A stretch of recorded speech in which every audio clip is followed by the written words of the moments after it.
My parents watch all my YouTube videos and they are always like, Go, Kylie, go! Good job, Kylie, you're doing amazing, sweetie!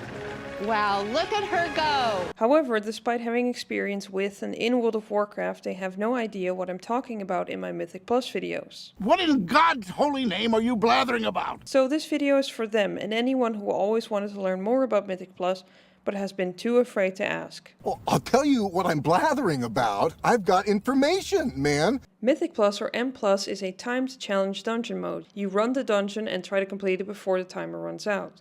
But it's not just that. Mythic Plus dungeons start at a higher base difficulty than normal and heroic dungeons, enemies hit harder, and bosses have added abilities. But Mythic Plus is also an infinitely scaling level system. The higher in level, the more difficult. And at certain level intervals you get added affixes, which are difficulty modifiers which are affixed or stuck on to the dungeon. To get into Mythic Plus, you or a member of your group needs to have a Mythic Keystone. This item will let you in a specific dungeon from that season at a specific key level. If you finish the dungeon within the time, you upgrade the key by 1, 2, or 3, depending on how fast you were. If you fail to finish the key before the timer runs out, you brick or deplete the key and it downgrades a level. I can smell the failure! And this is important because in Mythic Plus you can earn rating. You can think of this like the rating chess players get, except Mythic Plus rating can't go down. Well, only when a new season starts, because then it gets reset. Rating matters because it unlocks achievements, mounts and titles at certain thresholds. And, of course, bragging rights. 3.4k Resto Shaman main coming through. You're maybe the most high-maintenance bitch in Hollywood. Maybe. Who's more? Who is she? So, Mythic Plus is a way to get rare mounts and titles, sure, but it's also a very fun game mode in my opinion, because you can get many reps in at the same thing. Then you improve your gear and your knowledge of the game, and then you have to try again. Maybe even at a higher level where you earn more rating. I think Mythic Plus is a lot like my favorite game genre, roguelike and roguelites. Games like Balatro and Vampire Survivors can be repetitive, but they are all about tackling the same challenge, but with more knowledge, tools, and eventually at higher and higher difficulties. That constant challenge and raising of the bar can make Mythic Plus kinda stressful as well. Come on, lock it. Lucky. 2 people are dead! Unlike the roguelike examples I mentioned, Mythic Plus isn't a solo game and your party members are not always on similar learning journeys. Gaming in general is an exercise in failing in a safe environment, at least according to Jesper Juhl in his book The Art of Failure.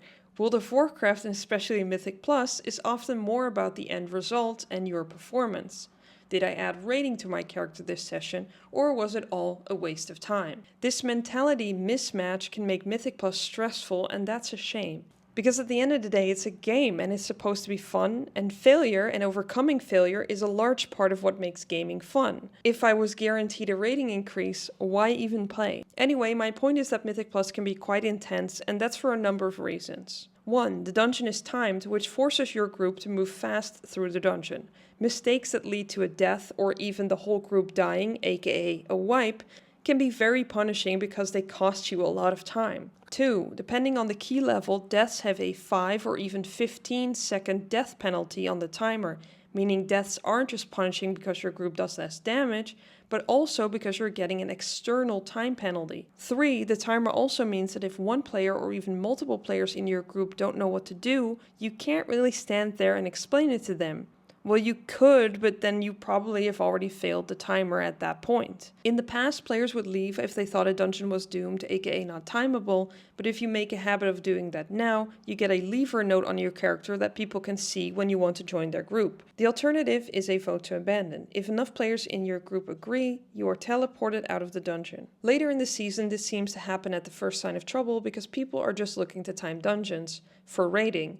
But I've found many times that it's not over until it's over, and you also learn more from the dungeons you don't time than the ones that you do. This is especially important if you only play with pickup groups or pugs, because you probably won't see those players again, and you can only really improve your own character and gameplay. What you need to improve or even do in a dungeon heavily depends on your role or class. If you play a mage, shaman, hunter, or evoker, you're the Bloodlust or Lust character. That means you have to use Bloodlust or your class's variation of that spell, Bloodlust is just the Horde Shaman version, to give your group a big haste buff, which reduces the global cooldown, which means you can use your spells more often, which means you can do more damage and more healing.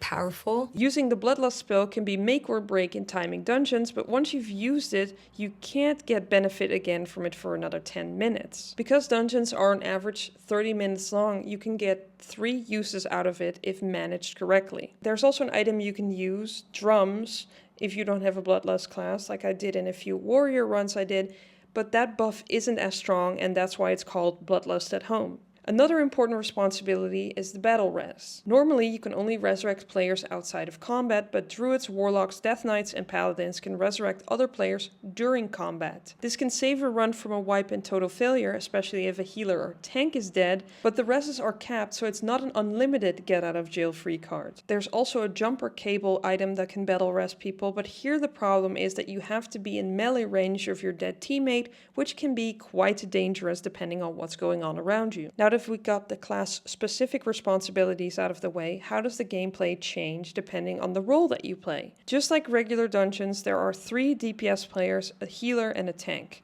The tank is the de facto leader of the party. They decide which enemies to attack or pull, as it's called, and they are in charge of the routing. Olympus would be that way. On non-Mythic Plus dungeons, this just means getting to the final boss and killing it, but Mythic Plus has an added requirement. In order to prevent players from just skipping all the hard enemies and quickly timing the dungeon by getting to the end, you need to kill all bosses and get 100% enemy forces. This doesn't mean you have to kill all the non-boss enemies or mobs, but you do need to kill enough of them to fill the bar. Tanks are kind of expected to know the most efficient way to do this, and there are routing add-ons to help. Having said that, Blizzard has also added a feature that highlights mobs, a sort of built-in route. It's not as efficient, but it works. And luckily, the Shadowlands days where you had to hit a certain percentage to trigger a mini-boss that would give your group a buff are behind us. So as a tank, your role is to grab enemies, make sure their threat or aggro is on you, aka they should be attacking you, not anyone else,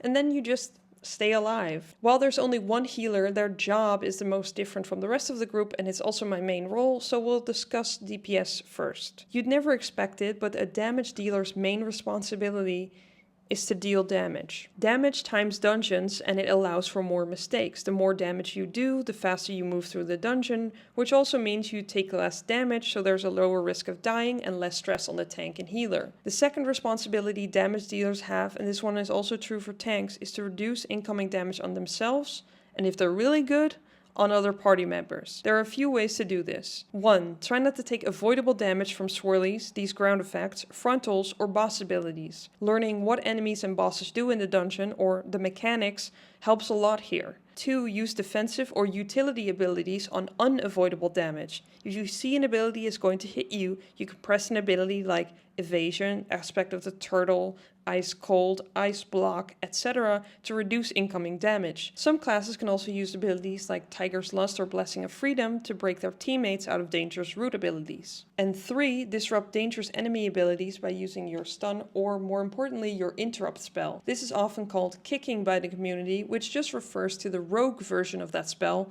like how Bloodlust refers to the Horde Shaman version of that spell. Lastly, the healer responsibility.